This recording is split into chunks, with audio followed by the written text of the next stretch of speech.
Bonjour à tous, nous sommes le lundi 27 janvier 2025 et aujourd'hui je voudrais aller chercher quelques messages avec les cartes suite à un commentaire d'une abonnée sur Plume Partage, comme quoi on est peu nombreux mais ça fait avancer. Suite à une guidance où on avait eu de très beaux messages des guides, vraiment très beaux, une abonnée m'a fait le commentaire suivant: oh, très beau message, mais ça ne va pas nous aider dans notre vie quotidienne. Et je dois dire que ce commentaire m'a, comment dire, j'ai tout de suite eu un pincement au cœur. Non pas que j'ai mal pris ce commentaire, au contraire, ça nous fait avancer. Je me suis dit, ah mais quel dommage d'avoir cette réaction, et pourquoi? Puisqu'il faut toujours chercher à comprendre, comprendre les choses, comprendre ceux qui nous entourent, ceux que l'on côtoie, et ça m'a fait me poser beaucoup de questions. Pourquoi avoir pris ce message de cette façon? Et c'est là que je me suis posé la question de la différence entre l'espoir et la foi. Et l'espoir et la foi, l'espoir pour moi, ce mot énergétiquement correspond à attente, espoir. Vivre dans l'espoir que quelque chose de mieux arrive, de quelque chose qui se passe, qui ferait avancer les choses au sens général. On dit l'espoir fait vivre, mais si on est continuellement dans l'espoir, c'est-à-dire qu'en fait il ne se passe rien, on est dans l'espoir que quelque chose se passe. Que la foi, alors la foi, pas dans le sens religieux, mais la foi en soi, la foi que les choses peuvent changer, que les choses peuvent évoluer, pour soi, pour les autres, pour tout le monde, c'est se mettre en action. C'est-à-dire que ça n'est pas facile à vous dire ce que je ressens en mots par rapport à justement ce mot, la foi. La foi nous fait avancer, nous fait évoluer, nous fait aller de l'avant. Que j'ai l'impression, moi, que l'espoir nous fige. Donc on va aller voir avec les cartes ce qu'on va nous dire. Et comme rien n'était un hasard, j'ai trouvé ce carré de coton qui est normalement une nappe carrée pour une table. Je me suis dit, ça va me faire un beau tapis de tirage. Et en fait, il y a une rosace. Et la rosace, là, avant de commencer, je me dis, mais ça me fait penser aux rosaces de cathédrale. Et en fait, j'ai regardé la signification de la rosace. La rosace est le symbole de la perfection, de l'harmonie, de la beauté, de la délicatesse. La rosace, cette forme géométrique, est là pour nous inspirer, pour dans notre quête, dans notre recherche de sens, d'exploration de l'âme et de recherche d'équilibre entre le matériel et le spirituel, et d'unité avec le tout. Ah oui, je me dis, là, pas de hasard. Donc, c'est très bien que j'utilise pour la première fois ce que je vais appeler ce tapis de tirage, dans le cadre de cette guidance. Voilà, je vais y arriver. Et on va commencer par utiliser l'oracle d'âme à âme, puisque c'est un appel de notre âme d'aller vers quelque chose de beau, d'harmonieux, de délicat, de doux. Alors on a l'élément eau, qui est bien en lien avec les émotions. Les émotions qui nous font passer par différentes étapes, par différentes phases, qui peuvent nous entraîner dans le mental, mais qui peuvent aussi nous aider à évoluer, à dépasser, donc nous mettre en action. Notre âme est en recherche de communication, Et là, le manque de communication actuel, c'est ce manque de communication avec le spirituel. Donc, on est bien dans cette recherche d'équilibre entre le matériel et le spirituel. Là, en ce moment, il n'y a pas d'équilibre.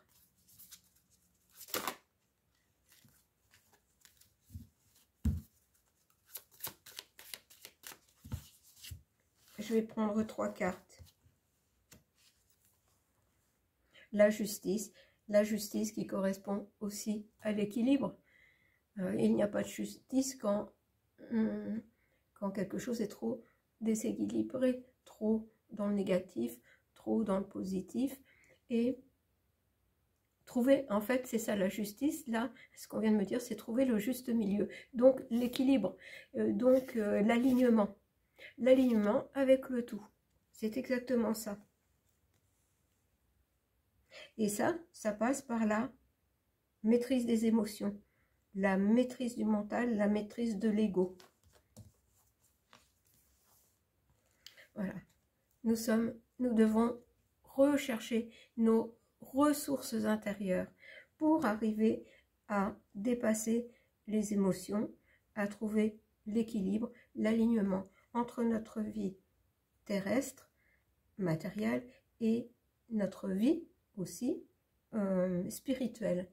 Et tout est fait pour petit à petit nous couper de cette vie spirituelle.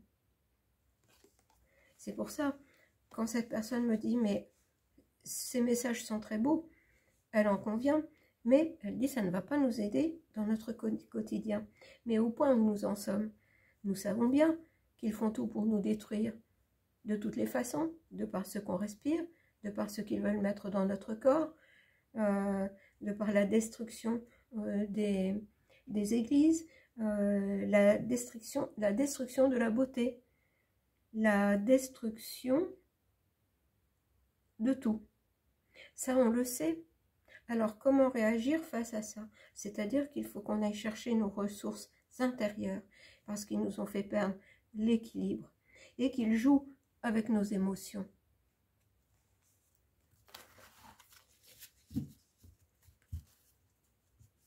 Alors, je vais prendre, puisque c'est un chemin intérieur que l'on fait,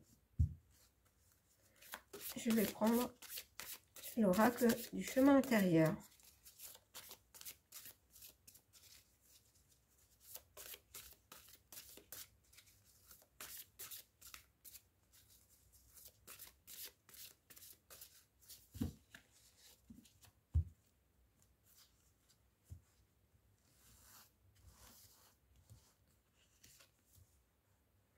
Voilà. En fait, c'est bien ce qui est dit dans le sens, dans l'énergie de cette géométrie sacrée. C'est cette recherche d'équilibre, d'harmonie, de paix intérieure et qui se manifestera à l'extérieur.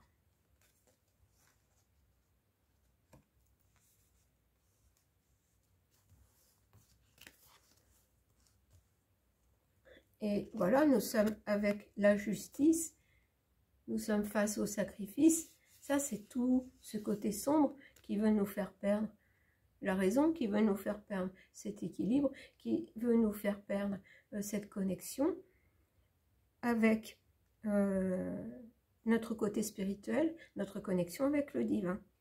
On nous fait perdre cet équilibre, on nous fait perdre notre alignement. Et c'est un travail de tous les instants, quand on l'a, cet équilibre, de le garder, et si on ne l'a pas, de s'entourer de personnes qui vont aider à retrouver cet équilibre. Parce que, comment dire, toujours chercher dans par exemple les tirages de cartes, savoir ce qui va se passer. Mais ce qui va se passer dépendra de ce qu'on va manifester aussi. Si nous ne nous faisons pas respecter, les choses vont continuer dans le sacrifice. Et le déséquilibre sera toujours là. Voilà, on nous dit que quand on est en équilibre, quand on est aligné, on accueille, comme l'arbre, quand on était allé voir le grand sage, il nous avait bien dit que nous en tant qu'humains, nous étions un peu, que lui en tant qu'arbre était relié à la terre, puisque ses racines étaient plantées profondément en terre, que ses branches tendaient à rejoindre le ciel, et que par son tronc tout circulait, mais que nous, oh pardon, ça veut sortir tellement vite que, en fait, comme nous sommes sur la terre, nous ne sommes pas non plus dans le ciel, nous sommes entre les deux, nous sommes comme un tronc d'arbre qui n'a pas de racines profondément ancrées en terre. Donc nous, perpétuellement, nous devons faire en sorte d'être bien ancrés sur terre, puisque nous avons choisi de nous incarner sur terre, mais sans perdre notre connexion avec le ciel, avec notre côté divin. Et pour ça, il faut rechercher nos ressources intérieures, faire appel, pas rechercher, faire appel à nos ressources intérieures. Et ne pas nous laisser dépasser par nos émotions. Regardez, accueillir la paix en soi. Ne plus accepter de se sacrifier. Se reconnaître en tant qu'être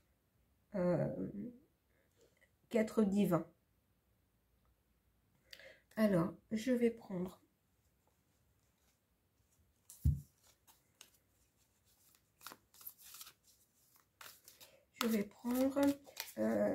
Ritavan, le petit enfant bleu, gardien des lois de l'univers. Et je vais prendre aussi 3 cartes.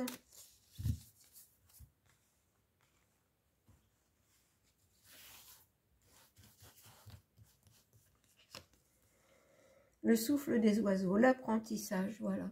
Nous venons sur Terre en apprentissage. Nous venons pour évoluer, pour nous perfectionner, pour continuer notre chemin après. J'entends sous d'autres cieux, sur d'autres planètes, dans d'autres dimensions, ça je ne peux vous dire, mais nous sommes ici en apprentissage. Nous sommes là pour récupérer toutes les parts de nous-mêmes. L'arbre au joyau, le bonheur. Regardez, accueillir avec l'arbre, accueillir le bonheur, accueillir. On a vraiment cet arbre qui représente cette harmonie entre le terrestre et le céleste. S'il n'y a pas d'équilibre en nous, entre ces deux parts de nous-mêmes, rien n'est possible. Nous ne pouvons pas nous affirmer, nous ne pouvons pas nous considérer comme des êtres pleinement à leur place ici et qu'on doit respecter.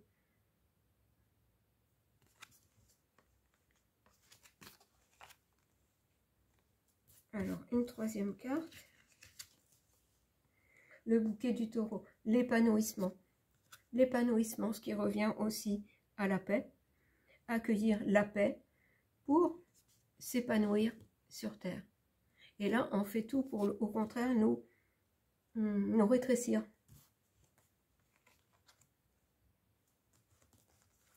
Le seul moyen de s'épanouir sur Terre, c'est d'avoir conscience de notre part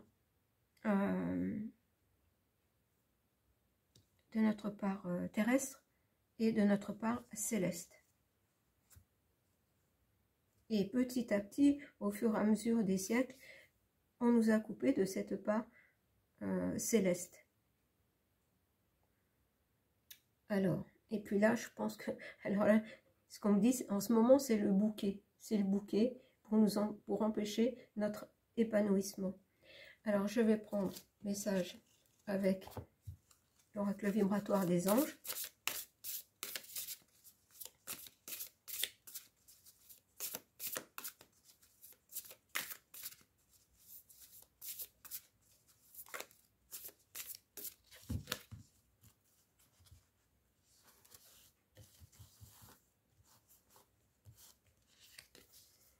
Le scribe. Introspection, source créatrice.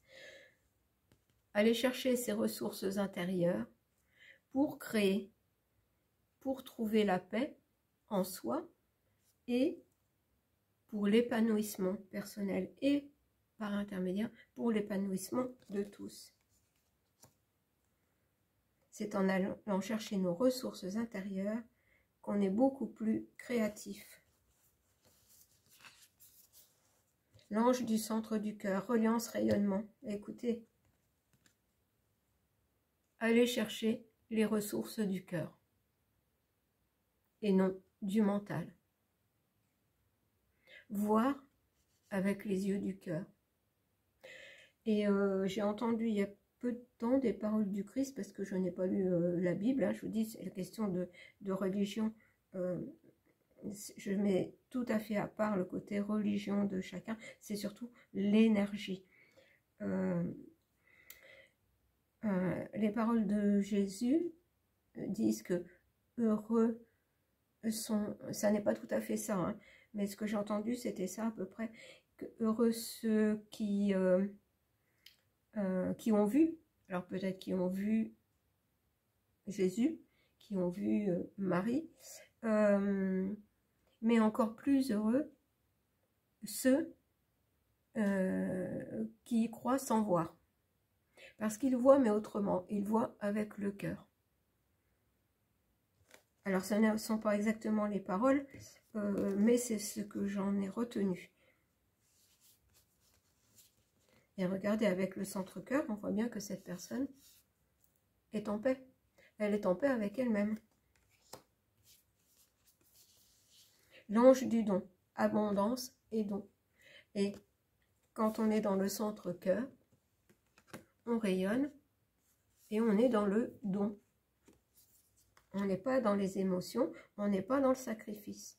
Parce que on a cherché au fond de son cœur ses ressources intérieures. Et on va terminer avec un message de Marie.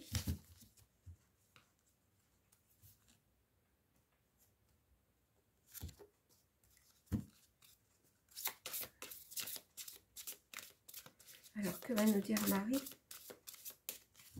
par rapport à l'espoir et la foi? Eh bien, voilà. Écoutez, c'est merveilleux. Nous avons Notre-Dame de la naissance de l'âme. J'avais commencé par l'oracle d'âme-âme. C'est un dialogue à faire avec son âme. Pour avoir accès à ce que veut vraiment notre âme, il faut retrouver le côté spirituel qui donne cette naissance de l'âme, de l'accord du cœur, de l'âme, du corps, du cœur, de l'âme, de la Trinité. Et vous voyez, j'ai pris 3 cartes à chaque fois. Alors, je vais vous lire le message de Marie.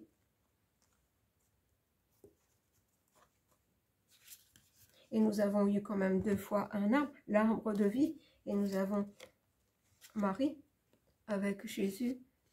On pourrait dire Jésus dans son ventre et dans son cœur.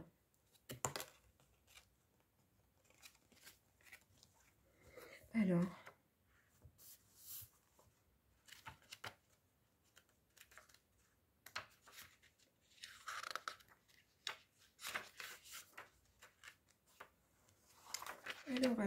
je trouve le numéro 5. Voilà. Alors, Notre-Dame de la naissance de l'âme. Toi et moi n'avons jamais été séparés, mon bien-aimé, bien que tu puisses craindre le contraire. Quand tu progresses, je progresse. Quand tu souffres, je souffre.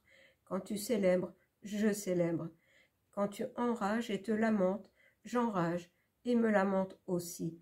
Ton parcours sur cette planète s'accomplit au sein de mon étreinte. Et c'est aussi mon voyage. Je suis toujours avec toi. Nous ne pouvons être séparés. J'accepte toutes les parties qui te composent et tous les éléments de ton parcours. Tu ne peux rien me cacher, car je suis dans ta vie avec toi. Quand tu rejettes des parties de toi, tu me rejettes. Quand tu m'aimes, tu m'aimes. Aime-moi, mon cher enfant, aime-toi, et ton âme rayonnante deviendra la vie, deviendra la lumière sur terre. Eh bien, je vous laisserai sur les paroles de Marie. Vous pourrez réécouter si vous le souhaitez, mais c'est vraiment un message de foi et non d'espoir. Donc, voilà, j'espère que ces messages iront à votre cœur. Et demain, je pense faire aussi encore un tirage un peu différent. Le tombeau du Christ ne serait-il pas en France? Alors, je ne sais pas du tout ce qu'on va nous dire. Je ne sais pas quel oracle je vais pouvoir prendre pour aborder ce sujet. Mais on verra bien. Voilà, je vous retrouve pour la carte du soir. Je vous embrasse.